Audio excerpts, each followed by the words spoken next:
Jangan pernah menyimpan kentang mentah di dalam kulkas. Karena suhu dingin ternyata mengubah pati dalam kentang menjadi gula yang berbahaya.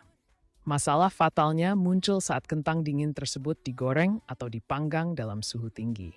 Gula yang terbentuk akan bereaksi menghasilkan zat kimia bernama akrilamida. Senyawa karsinogenik yang berpotensi memicu kanker, sekaligus membuat tampilan kentang gorengmu menjadi coklat gelap dan cepat gosong. Stay tuned di Binangkit Explores.